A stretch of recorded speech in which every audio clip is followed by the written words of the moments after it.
चलो, last lecture में क्या देखा था हम लोगों ने, सिखिज्म और गुरु नानक जी के बारे में डिस्कस कर लिया था। इस वीडियो लेक्चर में हम क्या देखेंगे, इसमें हम देखेंगे कि भाई ये क्या है अपना जो संत कबीर जी हैं, है ना। तो संत कबीर जी के बारे में थोड़ा सा देखेंगे, और चाहे मेंस में आए उनसे रिलेटेड क्वेश्चन या फिर प्रीलिम में आए, मतलब हमको बन जाए इतना हमको करके जाना है। ठीक है, तो गुरु नानक जी के बारे में तो देख लिया था हम लोगों ने। अब थोड़ा सा देखते हैं संत कबीर के बारे में।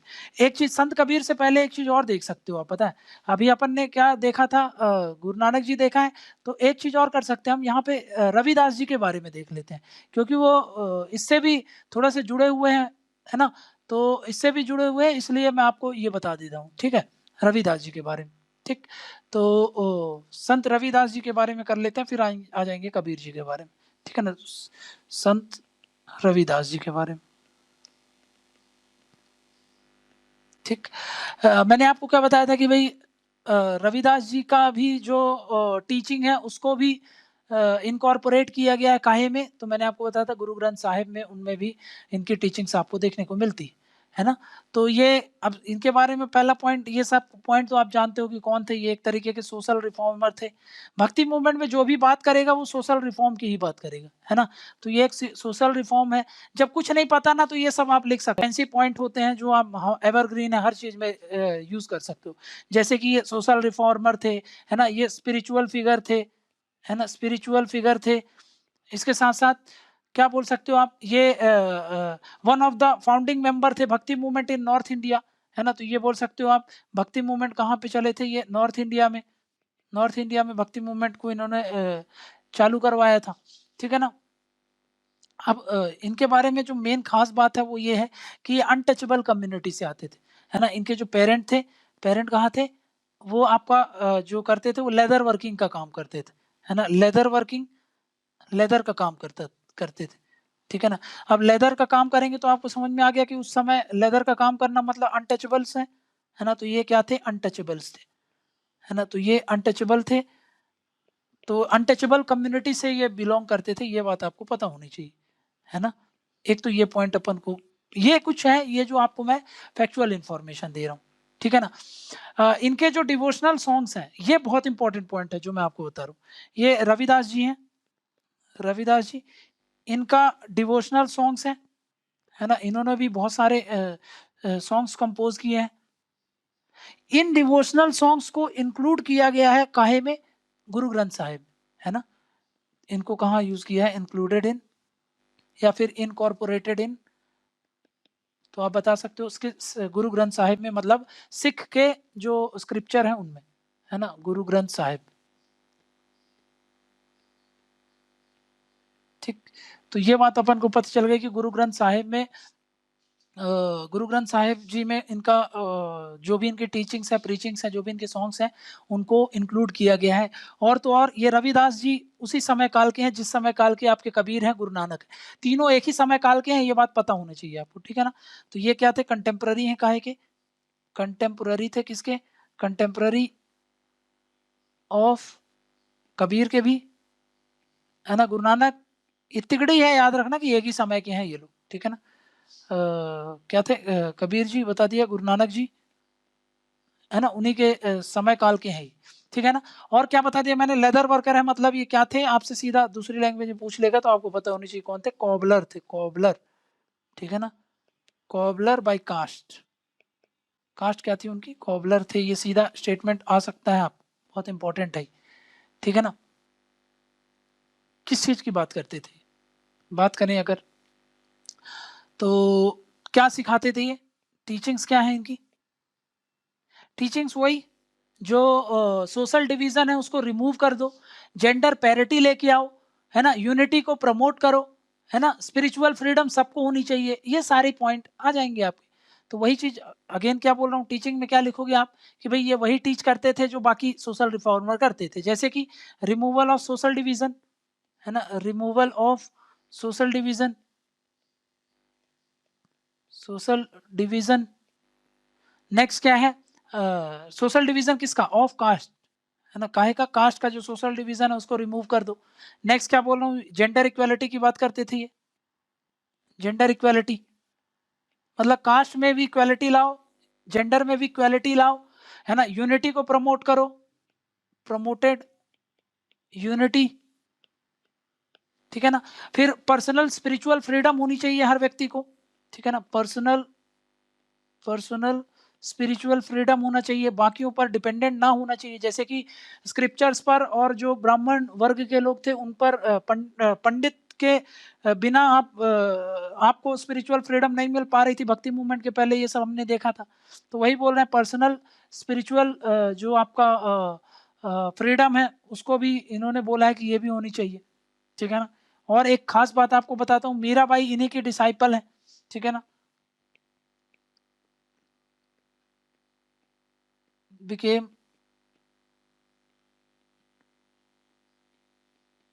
डिसाइपल ऑफ रविदास जी, है ना। ये इंपॉर्टेंट इंफॉर्मेशन है, थोड़ा सा याद रख लेना, ठीक है ना। मीराबाई क्या है, इनको आपको पता है, इनके बारे में भी पढ़ेंगे अभी आगे, ठीक है ना।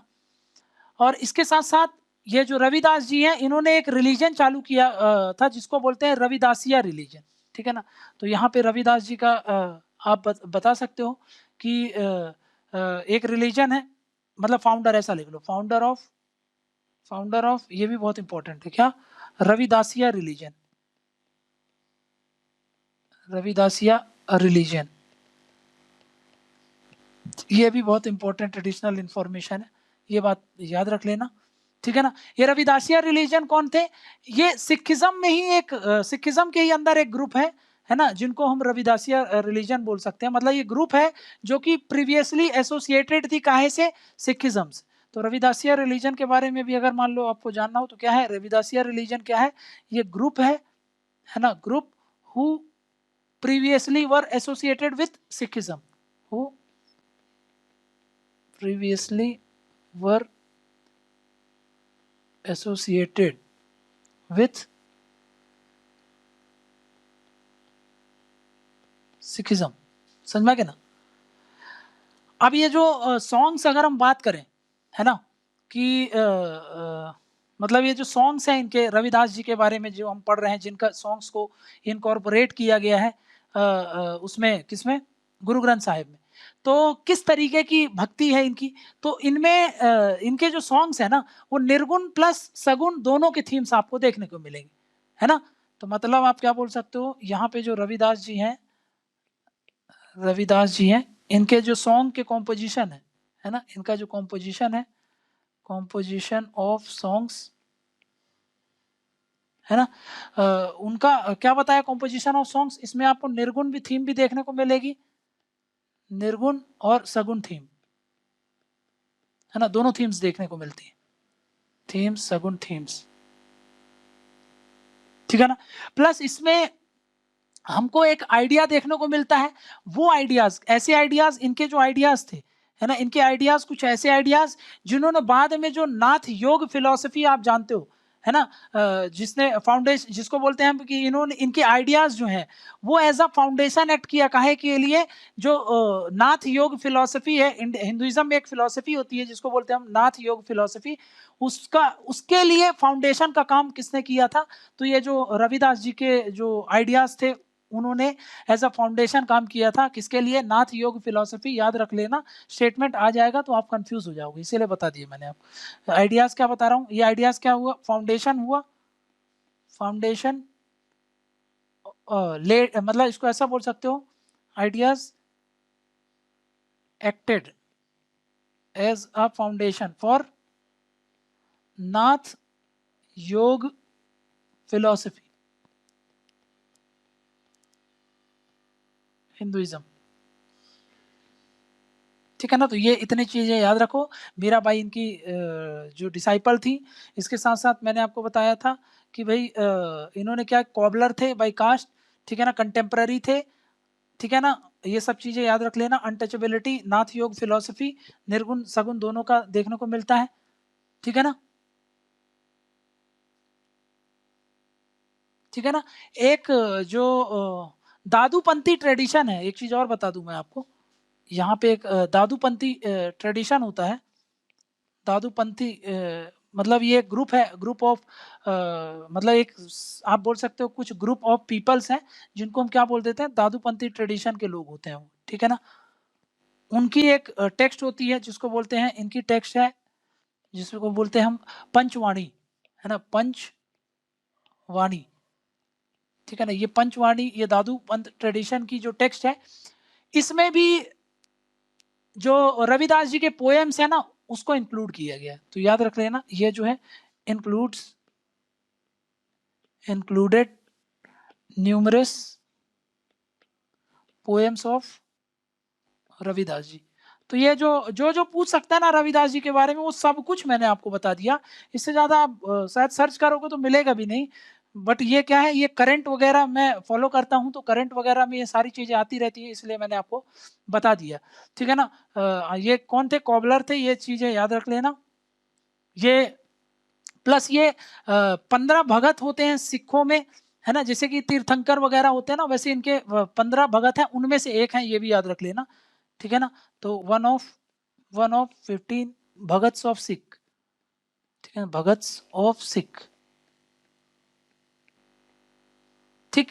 तो मतलब इनके हिसाब से क्या होता है, अकॉर्डिंग टू हिम, मतलब रविदास के जी के अनुसार, किसी को अगर आपको डिफरेंशिएट करना है ना, अगर आपको किसी को डिस्टिंग्विश करना है, तो आप कास्ट के आधार पर नहीं करो उसको, है ना, उसके एक्शन के आधार पर, मतलब कर्म के आधार पर। जो समाज में विभाजन होता है वो कर्म के आधार पर होना चाहिए, जाति के आधार पर नहीं होना चाहिए, है ना। हर व्यक्ति को अधिकार है वर्शिप करने का गॉड को, और होली जो टेक्स्ट होती है उनको पढ़ने का, तो ये सब अधिकार उनको मिलना चाहिए। तो ये सारी चीज़ें वो बात करते हैं। अगेन बता दे रहा हूँ, रिपीट कर दे रहा हूँ, क्या क्या पॉइंट आपको पता होना चाहिए। वापस से आ जाओ यहाँ पे, ये वाला स्लाइड। तो रिमूवल ऑफ सोशल डिवीजन, मतलब दोनों में ही इक्वालिटी, इसमें भी इक्वालिटी की बात कर रहे हैं। कौन सी इक्वालिटी, कास्ट इक्वालिटी होनी चाहिए, कास्ट के आधार पर जो बटे हैं वैसा नहीं होना चाहिए। वहीं पर जेंडर इक्वालिटी की बात करते हैं, मतलब यूनिटी को प्रमोट करने की बात करते हैं। पर्सनल स्पिरिचुअल फ्रीडम, जब पर्सनल स्पिरिचुअल फ्रीडम की बात करते हैं तो मतलब हर व्यक्ति को राइट टू वर्शिप होना चाहिए, राइट टू वर्शिप लिख लो।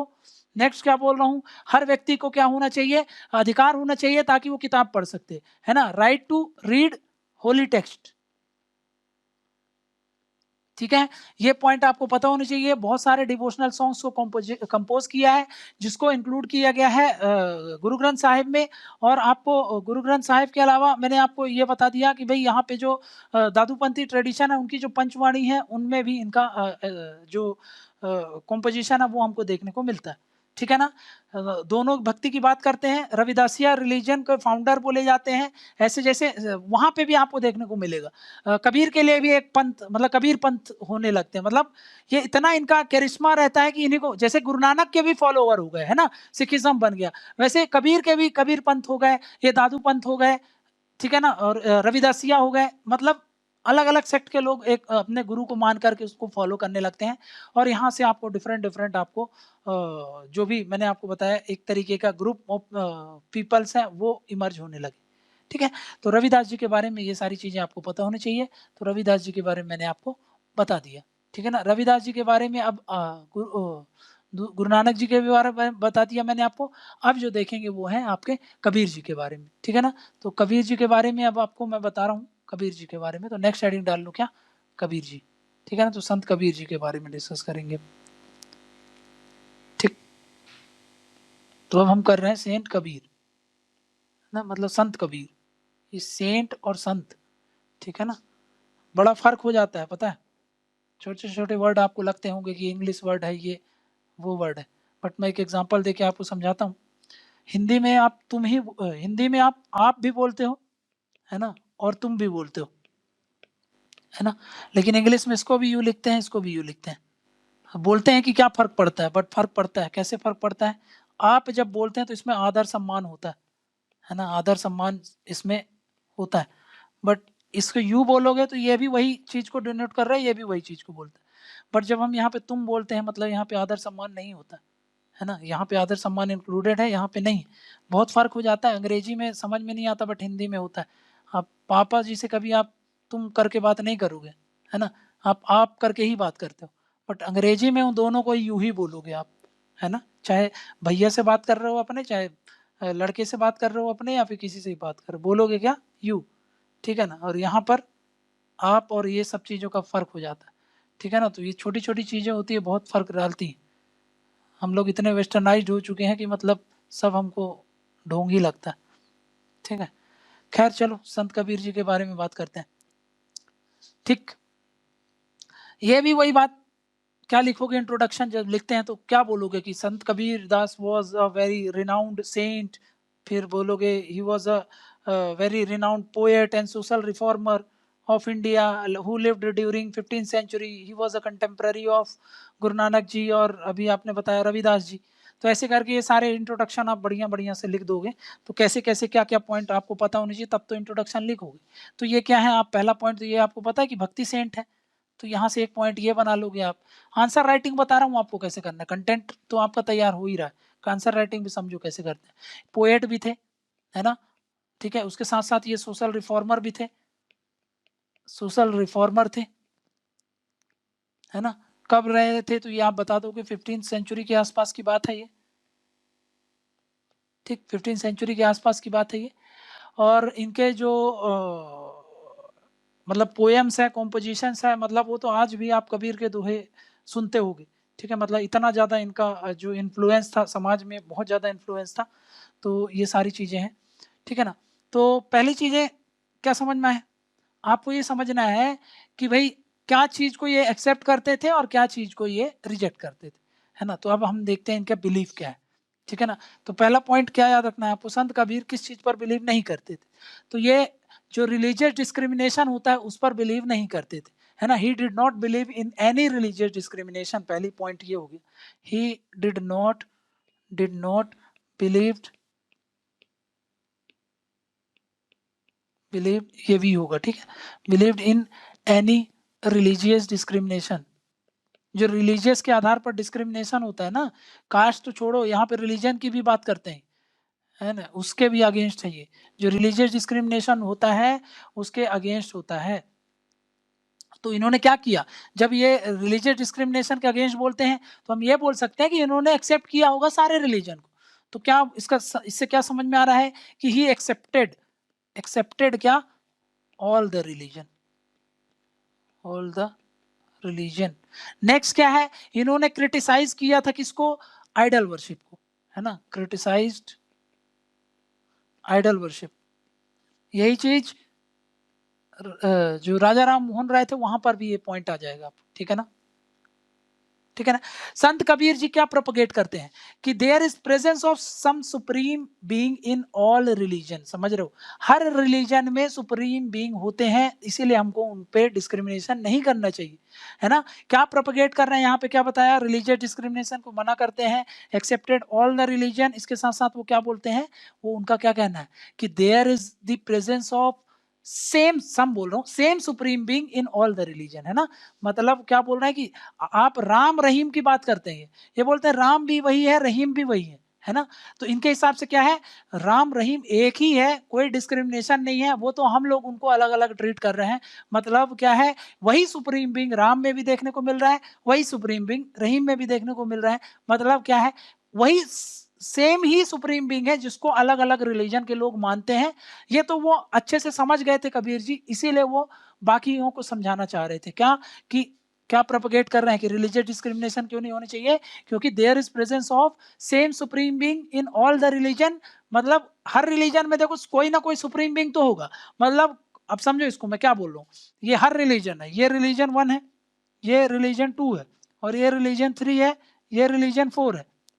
इसका भी कोई सुप्रीम बीइंग होगा, है ना, इसका भी कोई सुप्रीम बीइंग, इसका भी कोई सम सुप्रीम बीइंग होगा, जिसको हम बोलते हैं there will definitely be some supreme being for particular religion, है ना। तो ये रिलीजन है और इसका सुप्रीम बीइंग ये, इसका सुप्रीम बीइंग ये, इसका सुप्रीम बीइंग ये, इसका सुप्रीम बीइंग।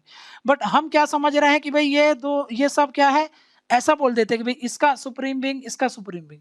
लेकिन कबीर जी के हिसाब से क्या है, आप इनको अलग देख रहे हो, ये है वही एस, ये एस ये भी है, एस ये भी है, एस ये भी है, एस ये भी है। मतलब ये क्या है, आप बस कलर देख रहे हो कि भाई एक वाला हरा कलर है, एक वाला येलो कलर है, अलग अलग कलर दे देते हैं, ये ब्लू कलर देते हैं इसको, और इसको दे देते हैं रेड कलर। हम इनको अलग अलग देखना, हम देख कैसे रहे हैं अलग अलग, लेकिन एक्चुअली में ये कैसे हैं, सेम है।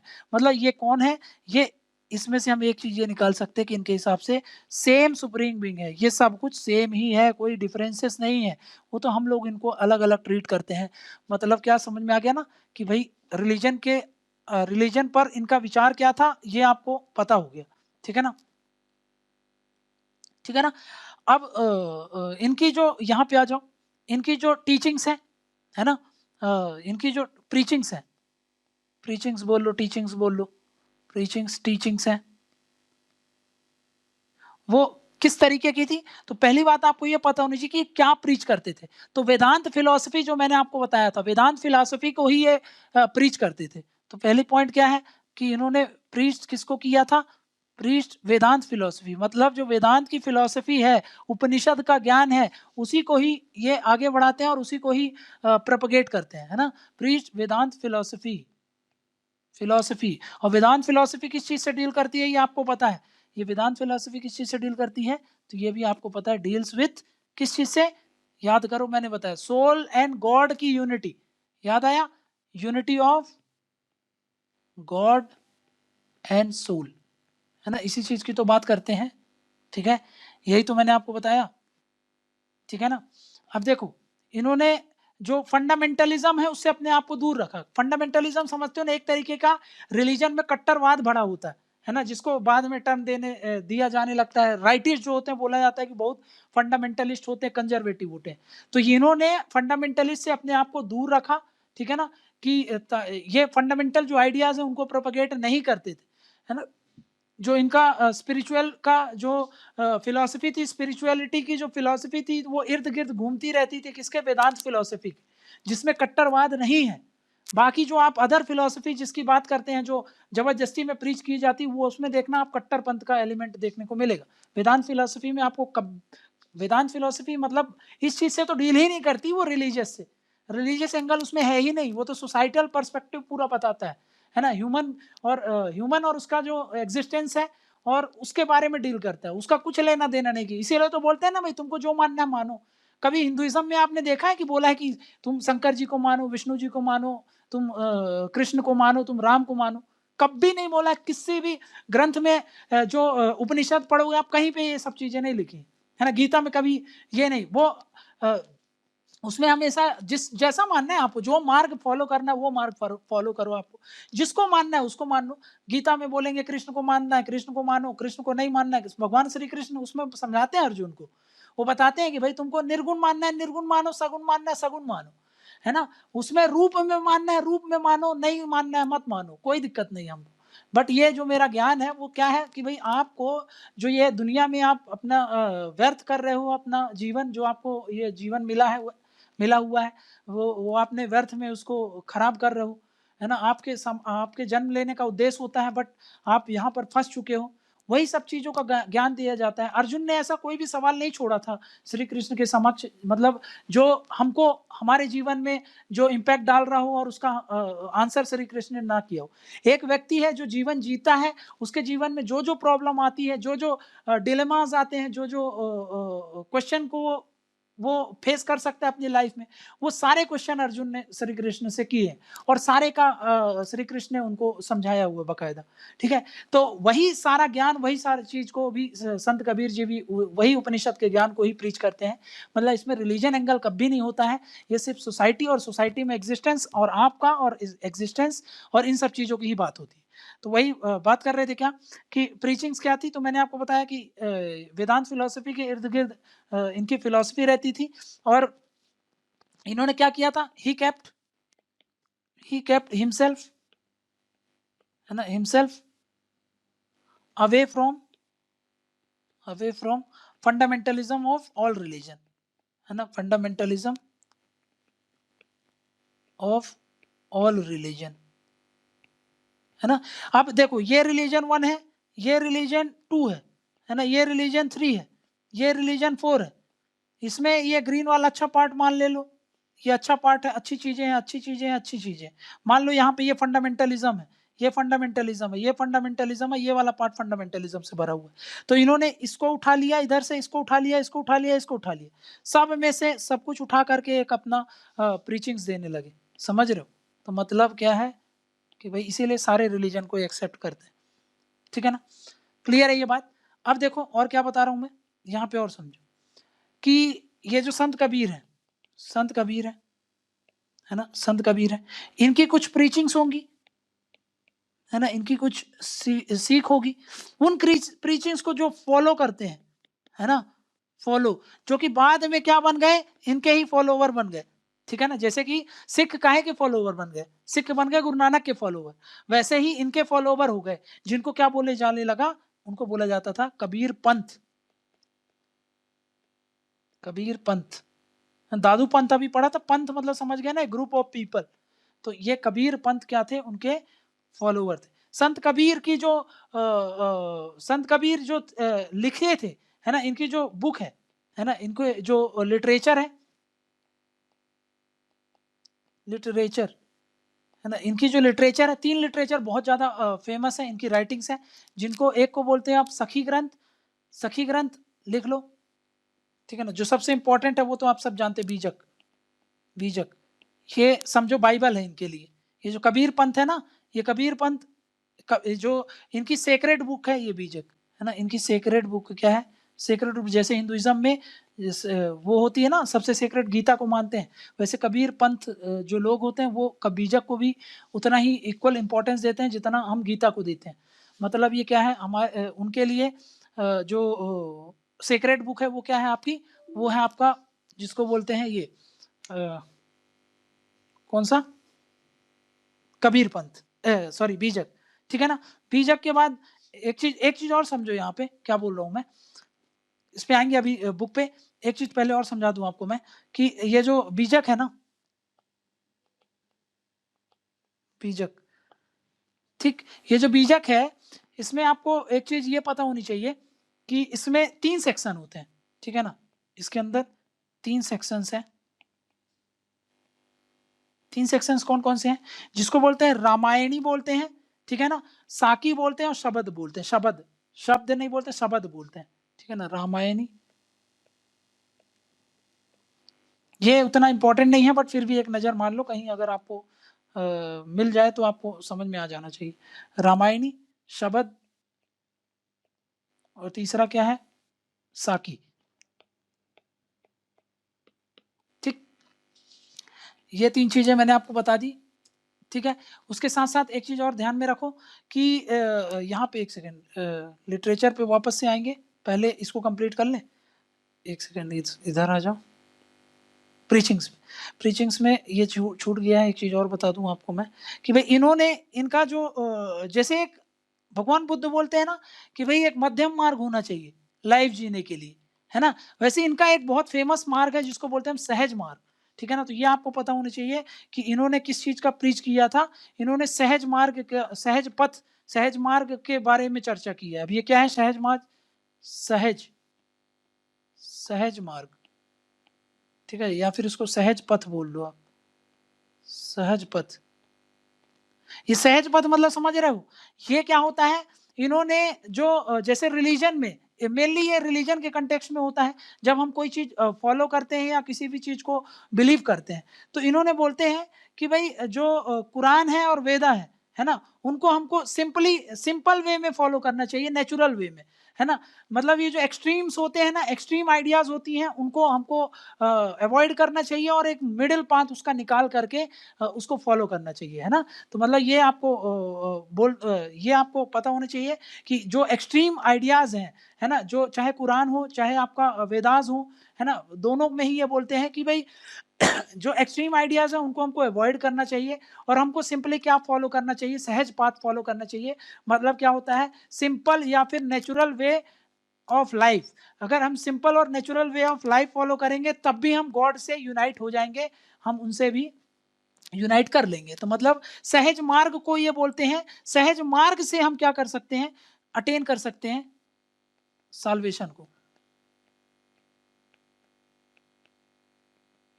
है ना।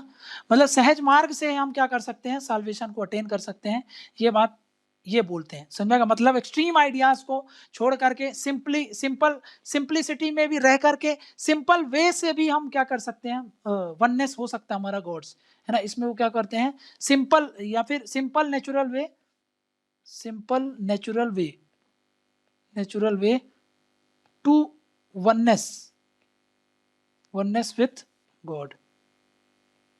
समझ में आ गया? इस चीज की ये बात करते हैं, है ना। इन्होंने जो वेदांत का कंसेप्ट है आत्मा का और परमात्मा वाला कंसेप्ट, उसको इन्होंने क्या किया है, उसको ये बिलीव करते थे, उस कंसेप्ट को ये फॉलो करते थे, है ना। क्लियर है? प्लस ये सूफी आइडियाज हो या फिर सूफी आइडियाज के अलावा जो भक्ति आइडियाज है, दोनों को ही ये मानते हैं, दोनों को ही ये वो करते हैं ना। यहाँ पे याद रख लेना, बिलीव्ड बोथ, क्या, भक्ति आइडियाज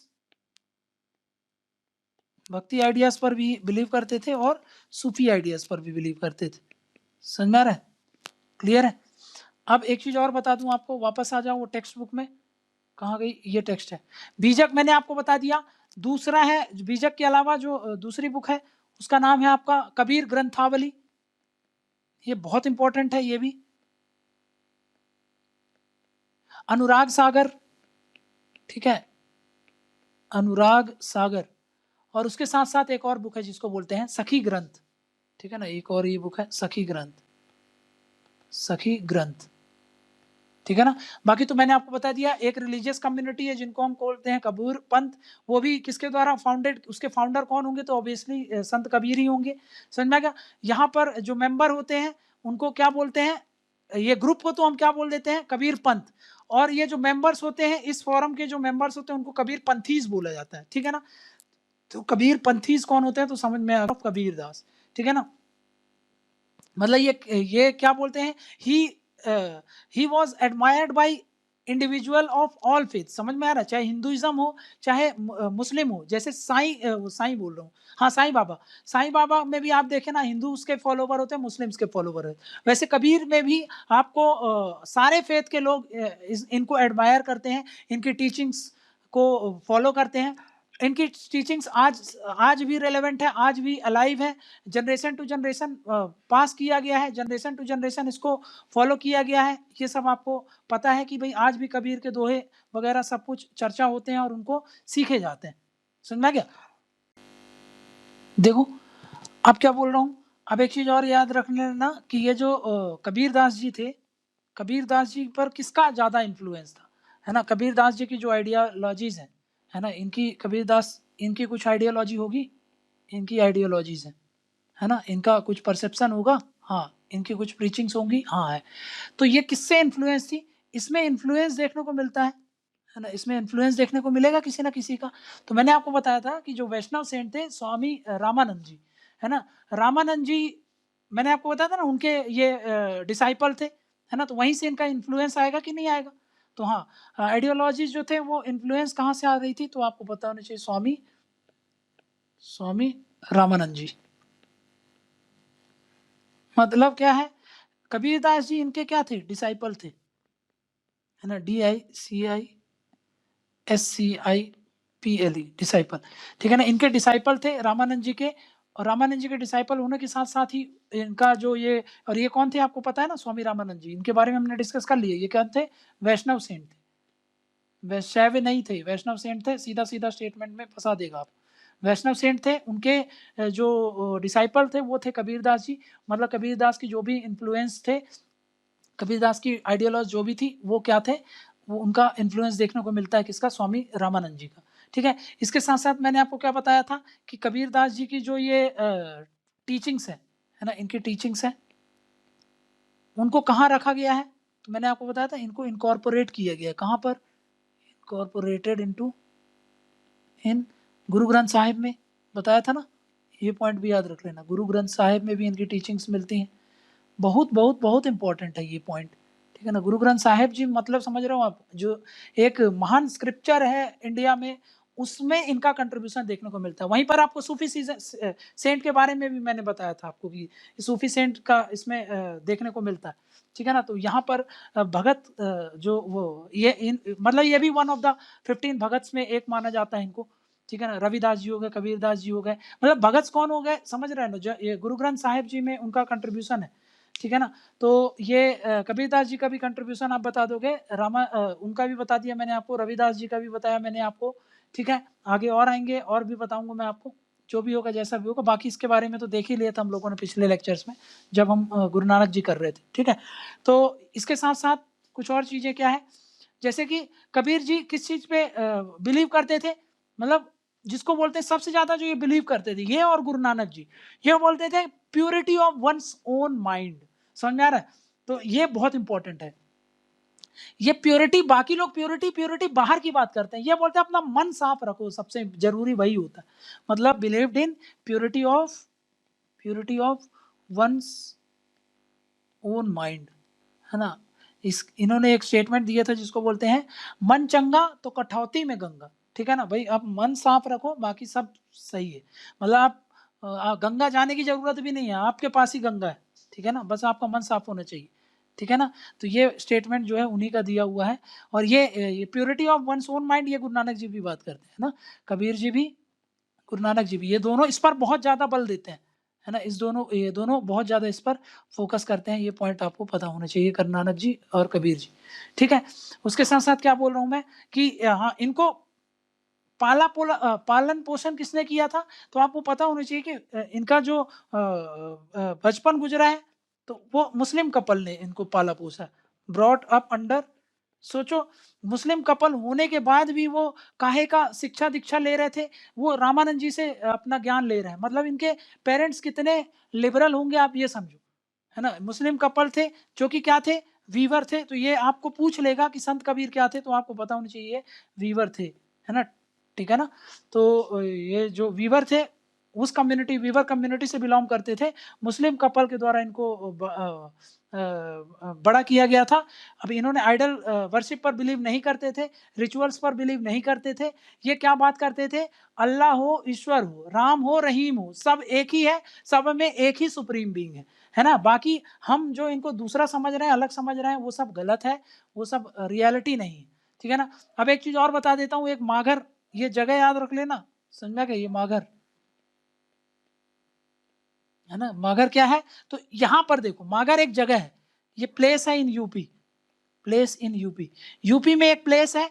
यहां पर क्या है ना कि दोनों कम्युनिटी के लोग कबीर के लिए कुछ ना कुछ किए, है ना। जैसे कि कबीर जी की जब डेथ हुई थी तो उन्हीं की याद में माघर में क्या बनाया गया है, हिंदूज के द्वारा टेम्पल बनाया गया, टेम्पल, है ना, in memory of Kabir, in memory of Kabir, है ना। वहीं पर मुस्लिम्स लोगों ने क्या कंस्ट्रक्ट किया है, मौसोलियम को कंस्ट्रक्ट किया है ना। एक यहाँ पर मौसोलियम बनाया गया है, माघर में दोनों है, एक ही जगह पे आपको मौसोलियम भी देखने को मिल रहा है, टेम्पल भी देखने को मिल रही है कबीर की, ठीक है ना। तो इसीलिए ये जगह बहुत खास है और बहुत इंपॉर्टेंट है, ठीक है ना। ये मुस्लिम्स के द्वारा क्या किया गया, यहाँ पर मुस्लिम्स के द्वारा इन्होंने क्या कंस्ट्रक्ट किया गया, मौसोलियम,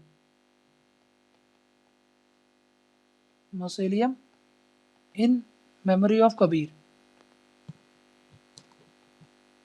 ठीक है ना। तो कबीर जी की मेमोरी में आपको मौसोलियम भी देखने को मिलेगा, और क्या देखने को मिलेगा हमको, वो भी देखने को मिलते हैं, टेम्पल भी देखने को मिलती, ठीक, क्लियर है। अगेन रिपीट कर दे रहा हूं सारे पॉइंट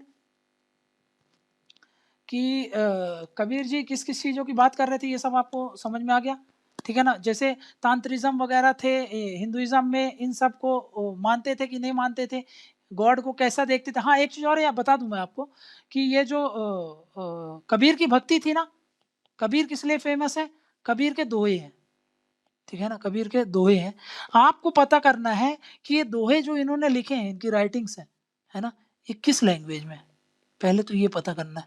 अवधी है ना, ब्रिज है, क्या है, ठीक है ना, ये सब आपको पता करना है लैंग्वेज, ठीक, ये आपको पता होना चाहिए। दूसरी बात, कबीर की जो भक्ति है, भक्ति वो कैसी थी, ये बात आपको पता होनी चाहिए। निर्गुण भक्ति को प्रीच करते थे, याद रख लेना, ठीक है ना, ठीक है ना। निर्गुण भक्ति,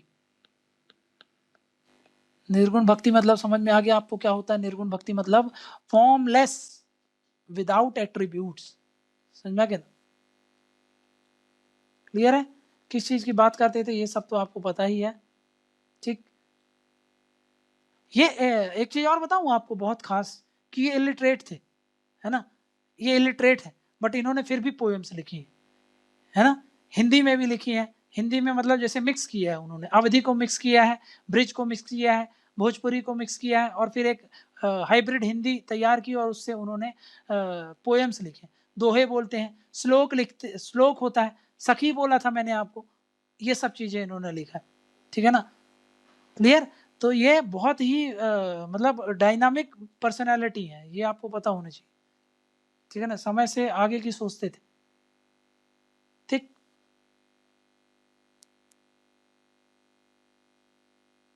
ठीक, मतलब एक चीज मैं आपको बताता हूँ, कबीर जी ने एक बहुत अच्छी चीज बताई थी। एक होता है रिलीजन, है ना, नॉर्मल, और एक होता है रिलीजन ऑफ ह्यूमन बीइंग। एक ह्यूमन बीइंग का रिलीजन कैसा होना चाहिए, इसकी बारे में बात करते थे, है ना। रिलीजन तो भाई अब एक अगर सज्जन पुरुष है, जैसे आप हम सब ह्यूमंस हैं, ह्यूमंस में हम लोग क्या होते हैं, रिलीजन के कुछ पार्ट को ऐसा मानते हैं जो कि ह्यूमंस के लिए नहीं है, ना तो उसका कोई इम्पैक्ट हमारे लाइफ में आने वाला है। बट कबीर जी यही बोलते हैं कि रिलीजन ऑफ ह्यूमन बीइंग कैसा होना चाहिए उसकी बात करते हैं, ठीक है ना। इसीलिए क्या होता है, इसने एक दिशा देती है ना, कि ताकि उनके मैसेज को आप समझ पाओ आसान भाषा में, समय के साथ साथ क्या प्रासंगिकता है उसकी, है ना, सामाजिक जीवन में क्या प्रासंगिकता है, इस चीज पर ज्यादा बल देते थे कबीर जी। इसीलिए एक लोगों को ये एक डायरेक्शन देता है, लोगों को एक दिशा देता है कि भाई आपको, जैसे बोला ना, सहज मार्ग की बात करते हैं, है ना। एक्सट्रीमिटीज कई बार नहीं चाहिए होती है लाइफ में, लेकिन रिलीजन उसको प्रीच करते हैं। बट वही ये समझाना चाहते हैं कि एक जो ह्यूमन बीइंग है ना, जो एक ह्यूमन बीइंग है उसका रिलीजन कैसा होना चाहिए, इस चीज पर ज्यादा बल देते हैं। सहज पथ की बात करते हैं, सहज मार्ग की बात करते हैं।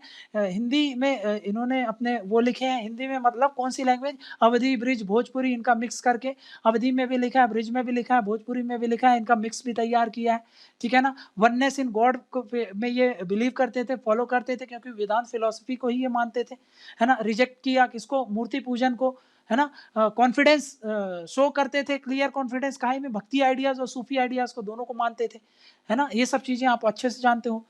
तो सारा कंटेंट मतलब मेंस में आ जाए, प्री में आ जाए, जो भी आएगा आपको इनसे रिलेटेड, जो कबीर जी हैं उनसे रिलेटेड आपको सारे पॉइंट्स पता चल चुके हैं, ठीक है ना। तो आपको इतने पॉइंट आपको कबीर जी के बारे में पता होना चाहिए, और यहाँ पर हमारा कबीर जी से रिलेटेड जो भी हमको पढ़ना था वो पढ़ लिया।